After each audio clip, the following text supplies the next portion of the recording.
Welcome back to Hi Neighbor. I'm Annie Jones. And I'm Laird Davis. Today, our host and crew here on the show are focusing on a topic close to home as we share behind-the-scenes look at the Communication Department. One of 7 departments housed in the College of Fine and Applied Arts, the Department of Communication at Appalachian State University focuses on preparing students to succeed in varied fields within the communication industry. With majors in advertising, communication studies, electronic media broadcasting, journalism, and public relations, Comm students are offered the unique opportunity to partake in important local and global conversations. Today, we will hear from students, professors, and professionals about how our growing department is constantly preparing, challenging, and welcoming those who live and breathe communication. Join us for an inside look on this episode as we say, Hi, neighbor.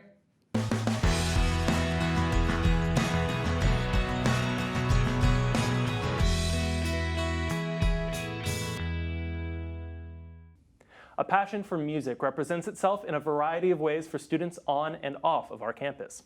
For some, concerts, bands, and playlists serve as the creative outlets students need. But for a select few, the Beasley Media Complex houses 90.5 WASU The App, home of high country hits and hardworking students who share a talent for communicating through radio. Here today to share more about the station is Director of Social Media, Kiara Massey. Hey. Thank you so much for being on the show. Yeah, of course. So what is WASU? So WASU is a college-run radio station. We are actually an iHeartMedia radio station, so you can find us on that website. We are, even though we're a college radio station, we are very professionally run. So it's like a big family of very creative and intelligent and well-motivated staff and DJs. It's just a really great community. And it's a place for me to express my love for music and production of all kinds, so yeah. So the first thing that always comes to mind to me when I imagine what it's like to be on radio is you have full control. You can pick what's going to be on air, you can say whatever you want to say, well, whatever's appropriate. Yeah. But also the idea that you get to pick the music. How much of that is true? So actually, most of the time, radio stations have a format. So it's essentially not up to each DJ what music you're playing. That's kind of up to what our format is. For 90.5 WASU, it's alternative rock. So as just a standard DJ, unfortunately, you don't get to pick the music. You're just kind of, doing sweepers and liners between the songs. But we do allow specialty shows at 90.5. So, for example, I have a specialty show, Indie Hour. In that case, you can pick your music. It's just a requirement of being on the radio for, I believe, just a semester, and then you can have a specialty show, and that's when you can select the music you want to play. Okay, and yeah. I know that here at AppTV, we also put up the video for the morning app, which is kind of the morning radio show that you guys do. Yeah. So how did you end up first getting involved at WASU FM?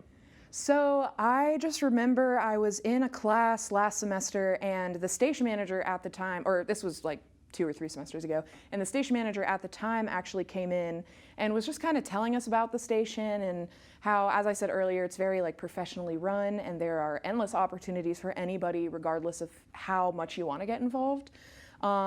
So I was just kind of thinking like, this is an opportunity I don't want to pass up. I love music, I love radio. And so 2 semesters went by and I finally found time in my schedule to apply for a position.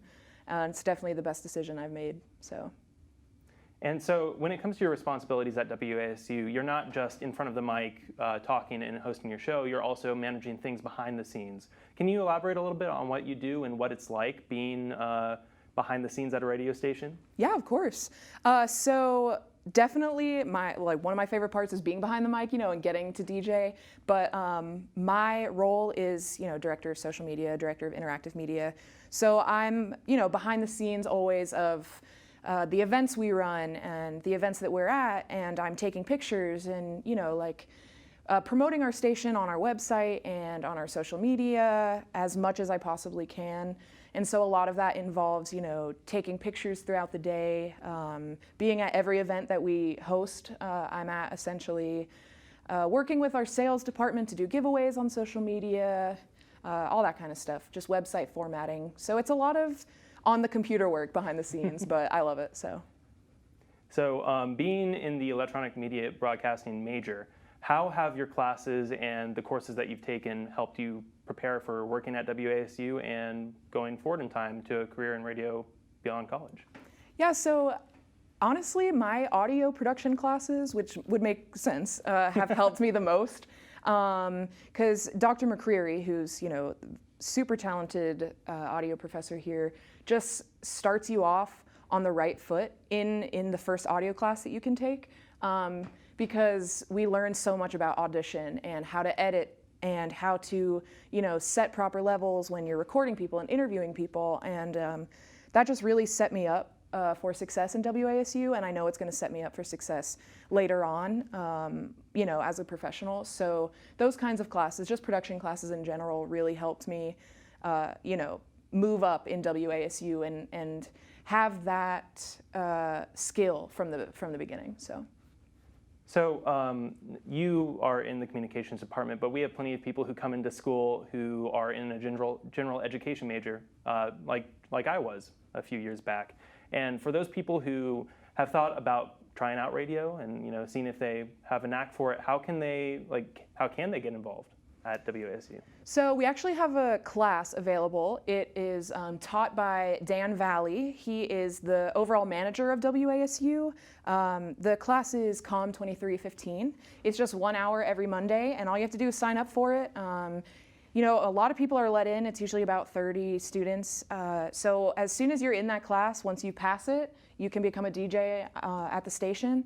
And then once you've been a DJ at the station for a semester, a ton more opportunities open up. You can become staff, you can become intern, you can do a specialty show. So yeah, basically if you're interested, just take that class and it'll get you started. All right. And final question, what would you say is the one thing that you've learned during your time at the station that maybe some people wouldn't know about that you can offer as some advice? Okay, something I've learned at the station. I would say the biggest thing is a lot of things can go wrong and you don't always have time to fix them. That's something I've definitely learned. I've never had to do so much work with so little notice, if that makes sense. Sometimes we'll be doing a show and we realize, oh my gosh, we need to upload a sweeper or something, and I'll have to go in the studio and do it last second. So I guess, something I didn't know before that would be good to know if you're coming into into the radio station would just be prepared for everything, and just always be on your toes, be ready to have to complete something in an hour, or add a sweeper in the middle of a show or something like that. So yeah, just always being prepared for anything, really. Yeah. And for those people who are interested in hearing your segment on radio, Indie Hour is what it's called. Mm-hmm. When can they hear you? So yeah, I'm my radio show Indie Hour, which actually features local musicians. It's on 8 to 9 on Mondays. 8 to 9 p.m. And then I'm also on the morning show, which is 8 to 9 a.m. Mondays, Wednesdays, and Fridays. All right. Well, Kiara, thank you so much for joining us on the show and for sharing your experience. And I look forward to hearing you on the air. Thank you. In coming weeks. So thank you again. Coming up, host Annie Jones learns more about a student-run communication agency making an impact in the high country.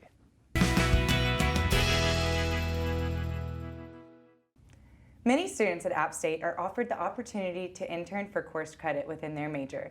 As communication majors, we have the chance to create professional content that impacts our community through uniquely challenging internships. Here today to tell us more about their involvement with App State's communication agency, Second Story Media, are presidents Olivia Buzegard, Max Lichtfuss, and Kayla Hall. Thank you so much for joining us today. First and foremost, would you tell us a little bit more about Second Story Media, and maybe for those who've never heard of it? Yeah, thank you for having us. Second Story Media is a student-run communication agency out of App State. We were founded last year, spring semester, and it is currently offered as a course credit, a 3,000 level course. But the work we do there is more internship experience and what you would find in the real world. So you get real agency experience. We work to do nonprofit. We serve nonprofit clients in the high country doing pro bono, graphic design, advertising, PR, marketing, brand strategy, social media, any sort of thing in that realm. Awesome. Yes. Awesome. And how did you guys get involved? So Kayla and I were first involved with it, and it was right when it opened. So we did we were trying to figure out what we were going to do and everything. And then if you're involved in it for one semester, then you move up next semester. So then you choose your role about what you wanted to be. So we were both PR students coming in to it, and it was our first semester with it. So we were all just still trying to figure everything out. So now that we're established, we have more of roles, and that's why we all have the role of president. So we were in the first semester, and then Max joined us this semester. Yeah, I heard about it from some other students first off, and then I think I finally decided to join once I met with one of my professors who I signed up for an independent study with her, organizing an event called Create-a-thon, which is happening this weekend on Saturday. And I met with her, and that was one thing that they were working on through Second Story as well, and I kind of got involved that way. Awesome. And speaking of that, what kind of project have you gotten done this semester or been a part of? We're working on a lot of stuff. We've got a few clients right now, one of them being not necessarily a client but a partner is Create-a-thon, which is a nonprofit organization out of Columbia, South Carolina.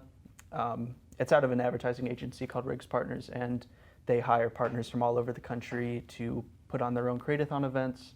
And Create-a-thon it's a 24-hour marketing marathon which serves local nonprofits that otherwise wouldn't be able to afford marketing solutions or otherwise wouldn't be able to have access to them.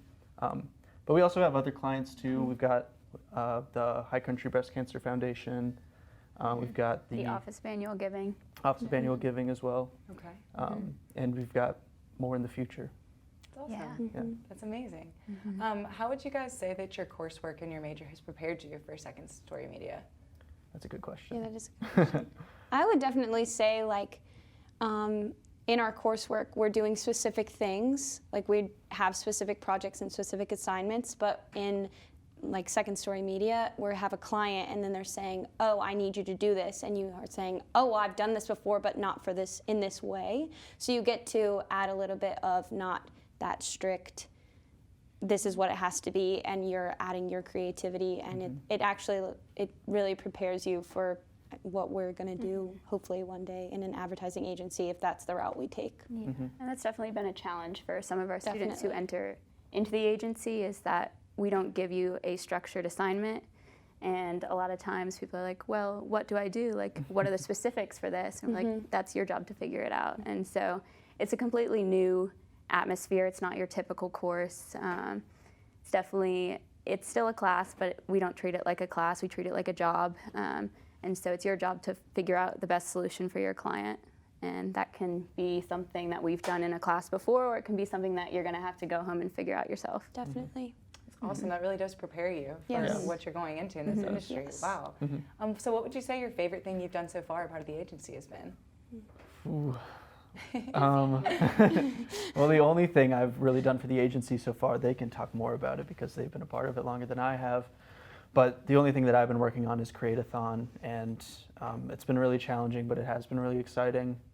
Getting that experience, I want to be a brand strategist and an event planner after I graduate. So, just facing that challenge of having to, get fundraising, planning the logistics of an event, trying to facilitate all the planning and trying to make sure people are doing their job and doing it well. Like I said, is really challenging, but really exciting at the same time.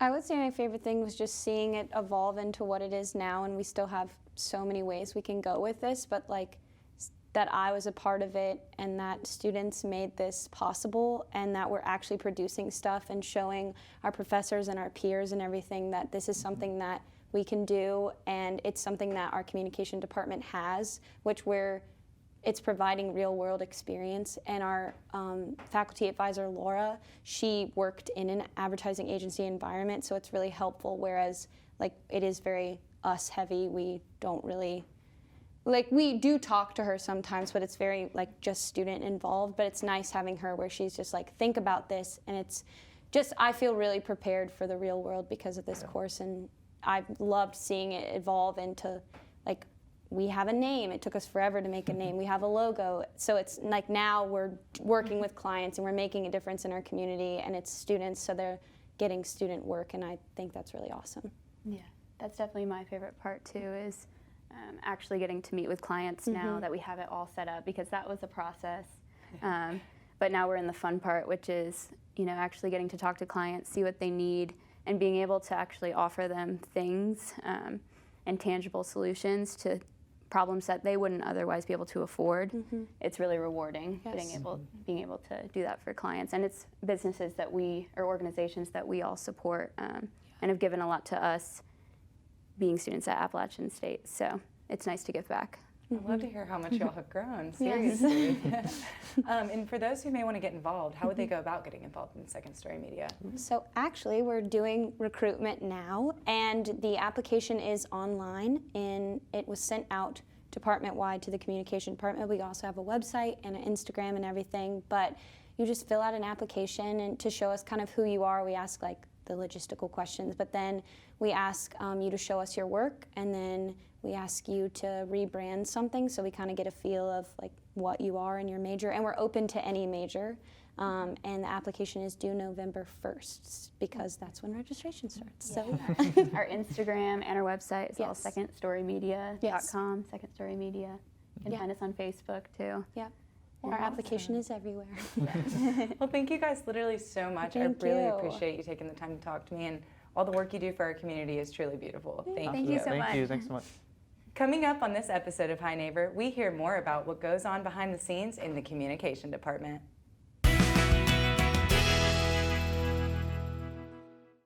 Few students are offered the opportunity to be instructed by professors who were once mountaineers themselves. Even fewer can say that their professor is a well-known, on-the-air personality and engaged member of the Boone community. Today, we are lucky to be joined by former student, current communication professor, and active president of the Boone Area Chamber of Commerce, David Jackson. David, thank you so much for joining us today. Thank you. That might be like the best introduction I think I've ever gotten. Makes me sound important. So, David, could you tell me a little bit about your history with the Department of Communication? Sure. I came up here as a student in the fall of '96 and haven't left Boone since. There is a subculture of those folks in Appalachian alumni history. We didn't do the Boonerang. We just found a way to stay here the whole time.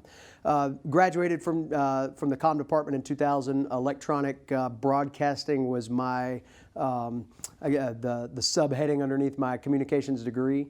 But then I went to work for the athletic department as primarily as the play-by-play announcer for football, men's basketball, and baseball on the radio at App State on the commercial side of things, and did that for 15 years. Got a chance to come back into the Comm department somewhat before I left. I helped out with the very initial launch of AppTV, just trying to get our students that were working on the athletic side a little bit more engaged with the live production here. And that turned into me hosting a show for a little while. Then when I left the athletic department and came to the chamber, very quickly I became an adjunct professor and still teach broadcast performance techniques. It's a 4,300 level class, and we talk a lot about the industry and just things to expect while we're also helping people develop their own performance skills. So I've been involved one way or another with this department for, 23 years? I was not a math major, so my math might not be right there. So just a short period of time mostly. Yeah, pretty recent, yeah. Now, during your time as a sportcaster, as I understand it, you were there in Ann Arbor when we had our big upset over Michigan. What was that like? It was exactly what you would imagine, like nothing we'd ever expected to happen. It was a moment that instantly changed all of our lives. And it really hasn't stopped since then. I was talking with some folks the other day about just the lineage of success that we have seen here long term. Really started back in 2005 with that first national championship, but on through Michigan, on through the transition up to the Sun Belt, and really only one blip on the radar, from a win-loss perspective since then. So to be associated with some of those magical moments, certainly there was Michigan. There were a number of other things that happened during that run that were, to those of us involved in it, equally as special. Winning 3 straight national championships, beating James Madison on kind of a fluke play at the end of a game here in the playoffs in '07. Those things certainly stand out. But a number of my colleagues in this broadcast profession did not have the luxury of working with teams that were successful all the time. So that certainly made the job a lot easier when you put in that work and put in that effort, but also knew you had a pretty good chance to win. That made it a lot more special. Absolutely. And if I remember correctly, that was for me, as well as probably many other people, the first time I had really ever heard of App State or like started thinking about App State as a school and a place that I might consider going. Sure. And then I got involved with this department, which has been so wonderful. Now, you've been with the department for a long time, as you just mentioned.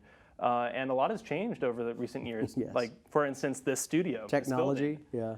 So what has it been like watching the Department of Communication grow and change as much as it has? An incredible amount of jealousy. Just AppTV in itself, you know, every senior class when I was here in the late 90s had a great idea to start a student TV station, but we had no technology to run it, no juice at all. We had 3 edit labs for video. They were all SVHS. We had some pretty sweet transitions on the video toaster, but that was about where the technology stopped. In 1999, that was the first year that we had a computer brought into audio editing. So we were still, you know, using reel-to-reels and stuff not all that long ago. So to see the Beasley building built and the technology and the thought behind versatile studios, great learning labs, you know, I'm fortunate to teach in one. That has risen the level of ability of the students. I see the seniors that come through my class now, for the most part, are so much more advanced in their ability to be skilled broadcasters than we were, and a lot of that is technology based. You know, you all grow up though as content producers, and we did not have that luxury, 20 years ago. So I think that overall, you look at the professors that are here, the experiences they've had, but then being able to marry that with technology has just made it overall more well-rounded student that is still very much in demand. App State students always have been in the professional world. There's an expectation that comes out of this department about what you can do and what you can endure. Now, with better technology, I think that expectation has risen, and people are placing themselves well in the job market because of that. Excellent answer.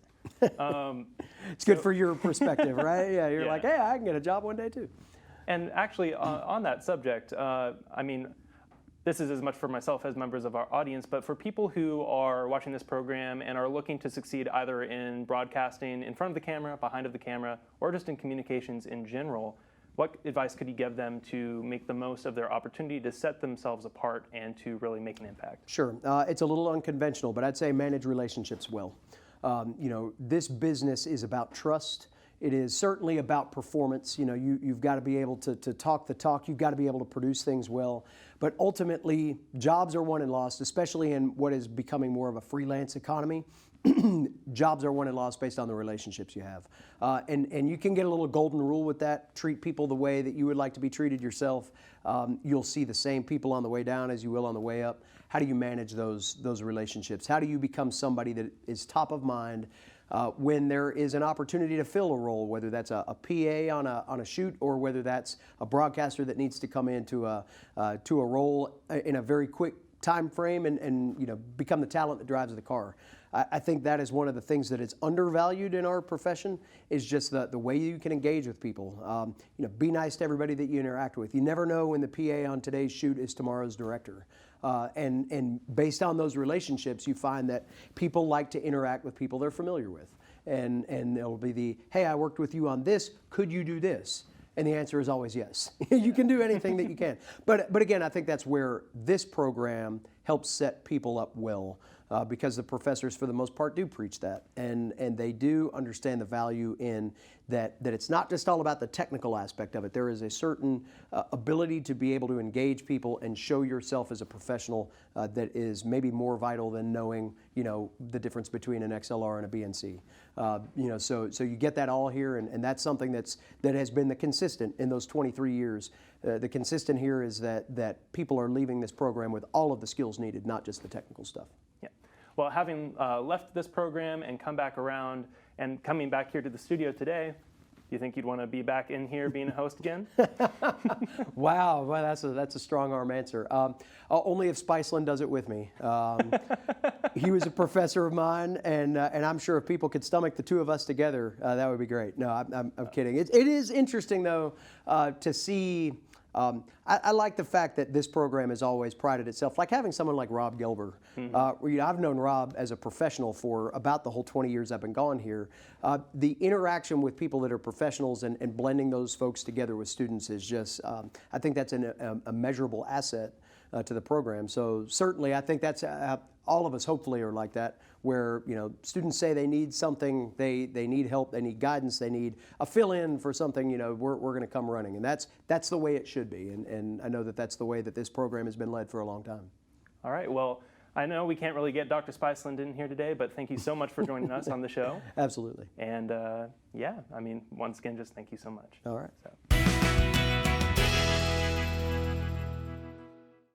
That's it for this week's episode. Thank you for joining us to learn a little more about our academic lives, passions, and hopes for the future of communication at App State. Make sure to follow us on Facebook and Instagram at watchapptv.com and check out our YouTube channel, AppTV, for more content. Until next time, Bye, neighbor.